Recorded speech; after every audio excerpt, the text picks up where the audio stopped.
What happens when you get a collection of UFC fighters, like-minded firearms companies, and a range in Vegas? Find out in this episode and more.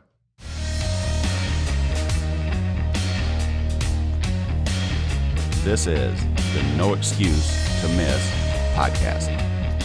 Welcome back to the No Excuse to Miss podcast. I'm your host, Scott Volquartsen, and in this week, I'm here with our Director of Marketing, Chad Wittrock. This past weekend, we were part of an event that we coined UFC Range Day that involved us along with some other companies that was held out at Pro Gun Vegas, where the intent was to bring UFC fighters and new shooters into the fold and let them see what we do and what our industry is all about. We are recording this episode on September 23rd. I'm not exactly sure when it'll drop. But since we started posting on this, we've had a lot of people hit us up, ask us sort of what the why or the reason behind doing this. And they see it as somewhat as kind of a disconnect from our core audience. So we just kind of wanted to hop on here and give our thoughts and reasons behind why we did this. Yeah, you're exactly right, Scott. We do get a lot of questions as to, why hold an event like this? Why partner up with other companies? And I would say in this case, there weren't really any direct competitors, but definitely other companies that are in our industry. It goes back to kind of to your point, introducing not only new shooters, but even new individuals to our industry as a whole, right? Exactly. And what we wanted to do is we wanted to create a safe environment for people who may not be as familiar with firearms as many of us are, to be able to get out to the range, try out some different gear, get some expert training from guys like Colby Pavlock, who many of you know, he shoots for us, as well as guys like Real World Tactical, Tony Sentimont. And it provided like this safe environment where even people who were, very reluctant or even had trepidations of coming to the range and shooting left with a smile on their face, which was our goal, was to do exactly that. Yeah. I thought it was fascinating on that note. Like, we had some fighters that were not from our country, that were, more timid because where they were from, there was much more gun control. They didn't grow up with guns as being, a part of their culture, everyday life, however you want to put it. I thought that was really fascinating. Yes, we had one there that, she mentioned she hadn't shot a gun in like 7 years, I think she said. Mm-hmm. And she used the word, scary, that she may have been scared of them. Mm-hmm. Yeah, definitely. But once she was able to be put through the paces and even shot a steel challenge stage with us, she turned around and she goes, I can see where this would become very addicting.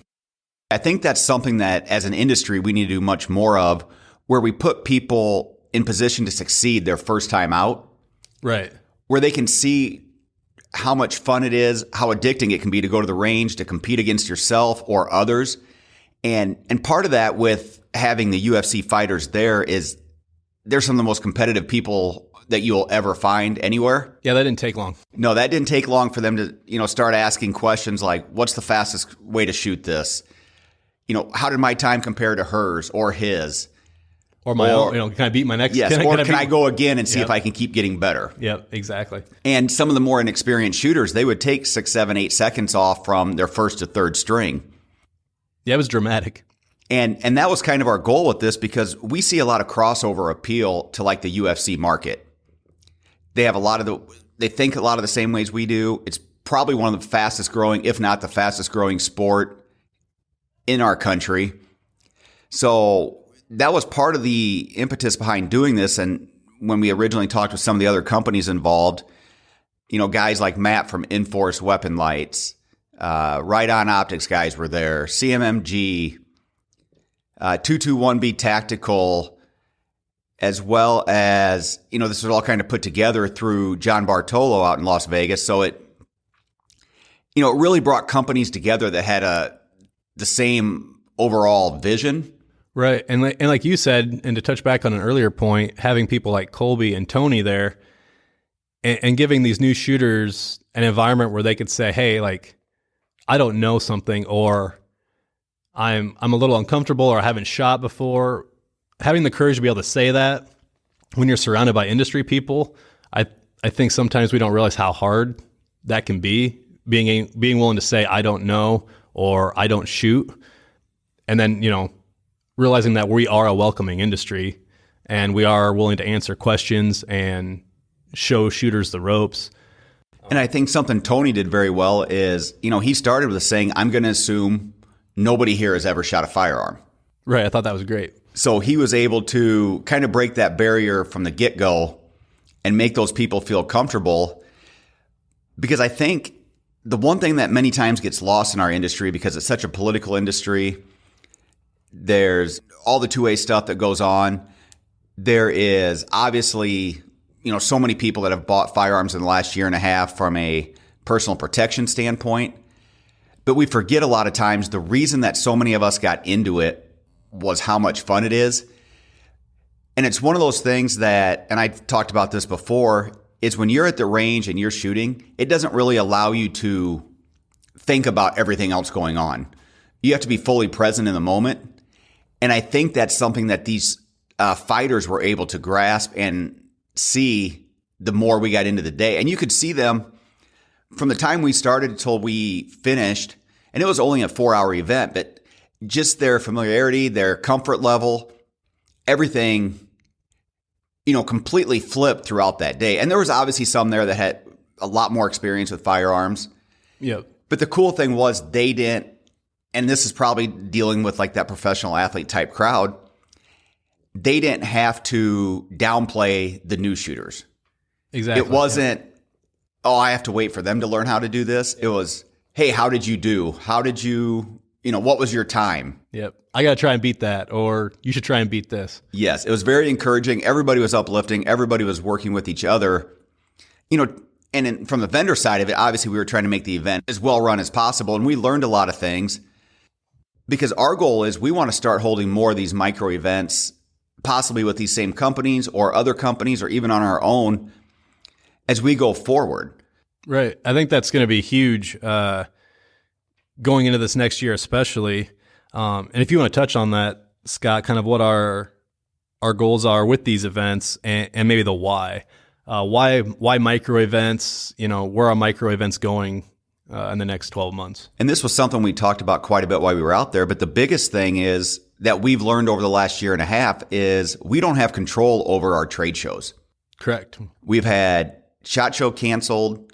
We've had NRA show canceled. So we are left to how do we continue to market our product? Yep. There's the very traditional ways of marketing, and now with social media, print, we can do all that. But the biggest thing is still getting product in front of people to see. Yeah. And, letting people handle product. Yes. And, like we talked about out there, we are still in a touch and see, industry where people want to be able to physically see the product. Yep. Yeah. They want to put hands on it. And in my opinion, if we don't continue to try to, reinvent what we're doing and do different things, let's say, as of right now, obviously SHOT Show is a go, but let's say due to state or local regulations, it's not the same SHOT Show we've seen, or it's even canceled for a second year in a row. We can't wait around to see what next year brings. Yeah, to have these guys tell us when it's okay to go back to marketing at a trade show. Yeah. So if we can start putting some of these micro events together and even maybe down the road, move them from one location to the next, it allows us to reach more shooters. It allows us to bring new shooters into our industry. Yep. And, with the right people and the right training, like I said earlier, it gives them a very safe and fun environment to experience the firearm industry. Exactly. And even as we look at who we partner up with, I think one of the awesome things that we look at is we look a little bit even outside of our industry. We look at industries that are kind of on the fringe of what we do, and we look to get them involved. I think that's a really amazing way to curate new shooters, new fans, followers, all the above, and, just expand our growth as an industry as a whole. Well, and you and I have talked about this before. If we don't do that, we're always marketing to the same core group of individuals. Right. Which by no means do we ever want to abandon or discount that. But like any business, in order to grow, we have to bring new people into the industry. And that's where I feel like marketing on the, fringe and doing events maybe a little outside the norm allows us to do just that. Because the one thing that I firmly believe is, right now in our marketing, we're restricted by algorithms and shadow banning and whatever else. It changes daily. It changes daily and we're not in control of that. Right. Yeah. There's nothing we can do. That's out of our hands. But what we can control is if we're building the right relationships, building the right network, and building the right word of mouth advertising, there's no big corporate entity that can restrict what we're doing there. Exactly. And kind of like you touched on before we started recording this morning, it was just that, networking, relationship building is kind of the foundation of most marketing. If you're kind of going even a little old school there, it's something you have full control over. It's something you can take in multiple directions. Well, and it's one of those things, it transcends what generation we're in. Yep. It transcends what platform we're marketing to. Whether you look back when my dad started the business in the 70s, his only advertising at that time, because he had no budget to work with, was word of mouth advertising. Right. And 40 some odd years later, that is still, to me, the most effective way to advertise is if you can be out and you can get if you can have somebody tell their buddies that this is the product they need. Yep. To me, you're going to be far more influenced by that than something you read in a magazine or see on a website or anything in that regard. Yeah, like how many times, throughout the week do you ask for input from your friends on one product or another, or what direction you should go towards one product or another? If you have product in people's hands where they can provide those answers, that's gold, I think. And that word of mouth, it's not that it can't be spread digitally as well. Sure. Because we have people who will post all the time on our stuff. We do the same for other people's stuff. But I think just working, that makes me think of another point. For so long, at least the way we worked is we were always kind of like a lone wolf, or we worked on our own. Yep. We didn't want to share secrets. We didn't want to give away any IP that we thought we had. Yeah, you feel kind of like you're an island and yes. You want to run with it. But in today's world, I think the more that companies can come together for events like this, it gives us a chance to learn, not only meet great people, which we were able to do, but it gives us a chance to learn from some of these people. Even like if you look at like some of the UFC fighters, or, I'm sure many of you saw, we had the privilege of meeting Dana White. If you watch how these people operate, you find out why they're so successful. Sure. The fighters have laser focus. They ask questions. Yep. Which I thought was huge. They didn't have any. Yeah, they weren't reserved about, asking questions. They didn't have an ego that they were worried what people might say. Yeah, they're very approachable. Yep. They asked questions. They wanted to get better. They wanted to learn from the best. And with Colby and Tony and a couple other guys that were down there, that's what they were able to do. And I feel the same way about business. If I see another company out there that is doing it what I think is the right way, yep.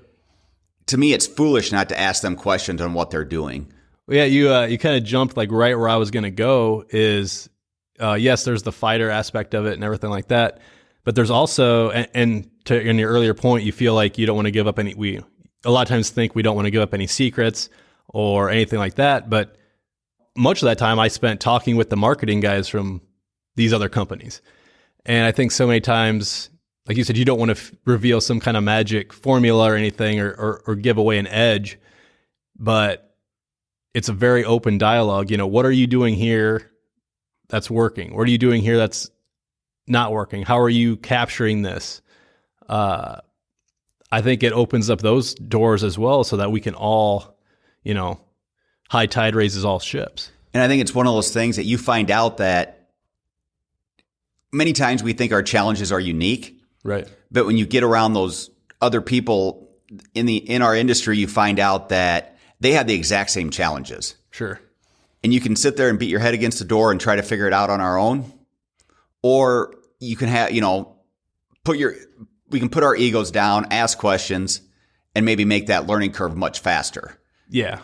And that was what was cool with, I watched all the different marketing guys and, the different companies sharing information, having a dialogue. How do you do this? How do you do that? If there's anything I can do to help, let us know. Yeah. And there's times that, people did just come out and say, hey, we're struggling with this right now. Are you guys working in this area at all? Like, do you have any advice or anything that you guys have done where you've seen success where we're struggling here?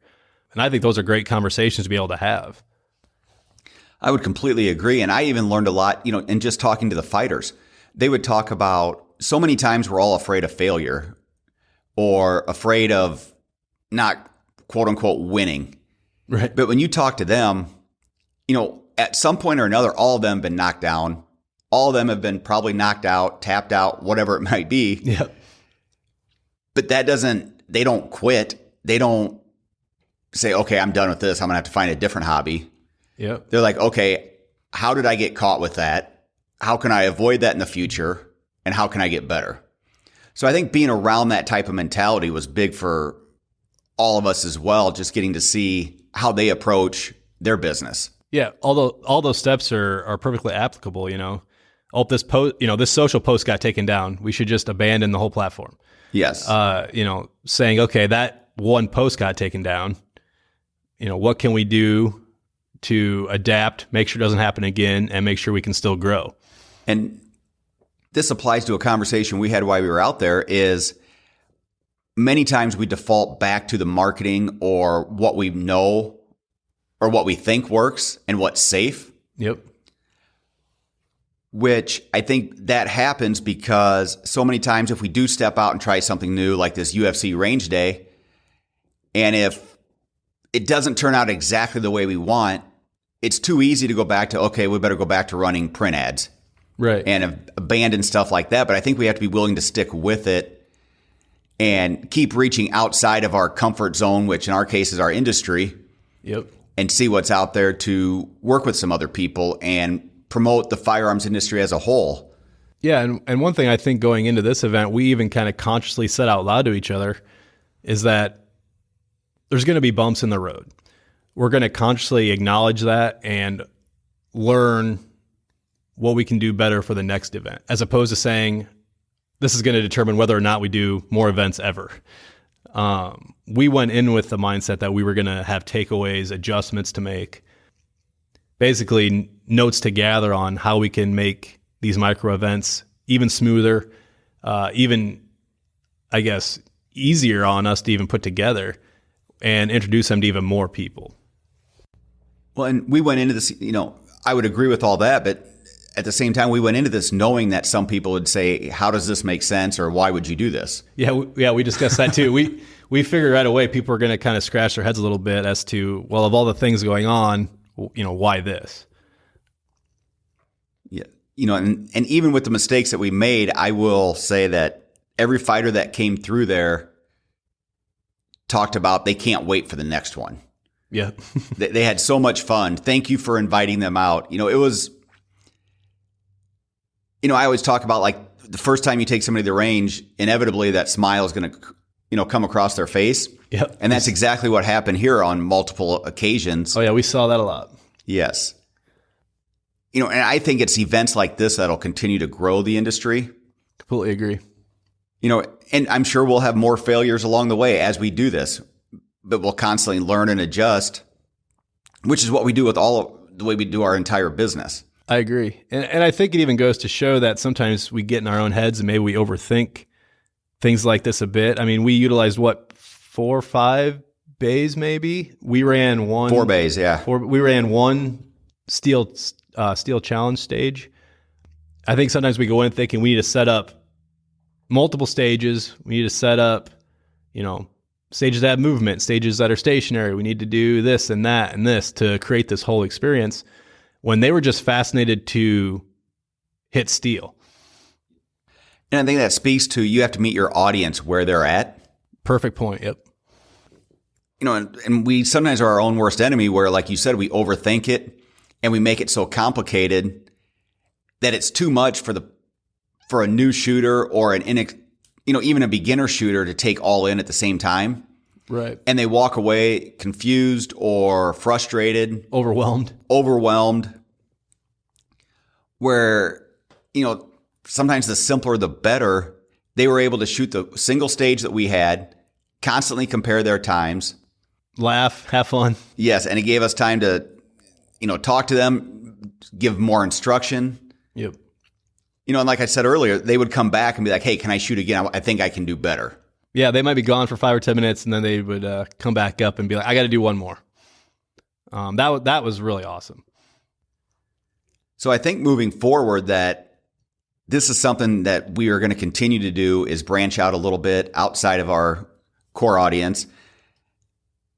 And like I said, this does not mean we're going to move away from, the people that got us to where we are.